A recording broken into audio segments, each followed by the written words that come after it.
Annabel, thanks so much for this. When you think about disinformation in Australia, which is a very cultural rich Hmm. country, a country that everybody admires, and at the same time is a little bit far from our real experience Hmm. to be there, what comes to your mind? I mean, how disinformation touches Australia? Yeah. Well, I don't think Australia is immune from disinformation, despite whatever idyllic situation that people have in their minds about Australia. So, the most recent example that I've seen is certainly from the pandemic and the disinformation that was going around about vaccines, Hmm. particularly in southern parts of Australia. There was a lot of disinformation about lockdowns that was being perpetrated. So, we are not immune from disinformation, but because we are a very pluralistic society, we are a multicultural society that makes Australia thrive and be the great country that it is, that still also produces disinformation and misinformation about particular groups who exist in the society. And I would say that is very prominent amongst our First Nations people who inhabit our country and who we live with, and probably a lot of disinformation around electoral processes that's reported in the media, in various parts of the media. Yeah, yeah. And you, I know you have a very active presence working with advocating Yes. solutions and mainly media literacy for tackling disinformation. Yes. But at the same time, you are part of the board of the public broadcast in Australia. Do you think public broadcast has an important role to tackle disinformation? What's the role of Yeah. public Yeah. broadcasting? So public service media definitely has a place in combating disinformation and misinformation.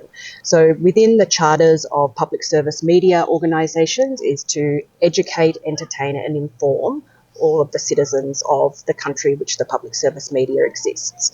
And tackling misinformation and disinformation is just one of those things. And media literacy at this particular time, especially at this very important time in the world where we're really we've got so many parts of the world engaging in elections, we have to make sure that reporting on those issues is done without fear, done without favour, and is done impartially.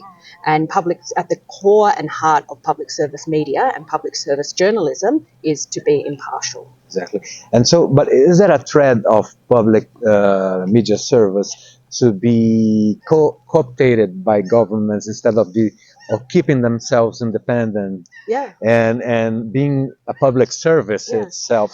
In some countries in Latin America, we have this trend. How is it in Australia? So within Australia, the disinformation around what public service media is probably doesn't exist as much. Within Australia, even though we are funded entirely by the government and by the taxpayer, we are completely independent to the government of the day, regardless of who that government is. Yeah. This is the Public Service Broadcasting Act is enshrined in the Australian Constitution. So that is a service. So regardless of who is in, the influence there's no editorial influence of that government. And that should be at the heart, I think, of all journalism, but it's not necessarily always the case. In all the world Yeah, like this, yeah. And Annabelle, do you have some personal or professional story that may represent the thread of disinformation that you lived, you experienced, that you want to share with us? Okay. This is not so much a story about disinformation, Okay. but it is a story about how I became so involved within the media literacy space. And so by chance, during the 2016 elections in the US, I happened to be in the US.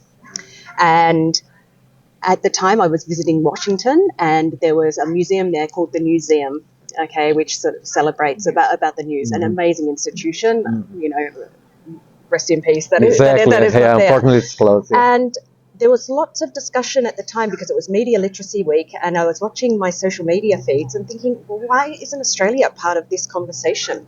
So I came back from my vacation and I approached the managing director and said, look, we are a public service media company, and this is a service that we should be providing for all Australians. Now, at the time, we started participating within Media Literacy Week. Within that 1 year, the next year, we created a special site for schools, media literacy education, and we now have over 100 resources that are drawn from all across of the corporation to support student learning. And so it was just very funny that at that time, when I made that visit, that's how I became connected to Michelle and to Dr. Tanya Notley, who's like one of the most preeminent researchers of media literacy research in Australia. And so it's from that. It's not so much a story about disinformation, but how I sort of stumbled just from a holiday to become so involved in this. It's a very nice story, and it came through your vein, probably. It did, yeah. So my background is as a history teacher, and obviously history teaching and history learning and history skills go hand in hand with disseminating the media. Thank you so much for this. I learned a lot. Okay, thanks so much.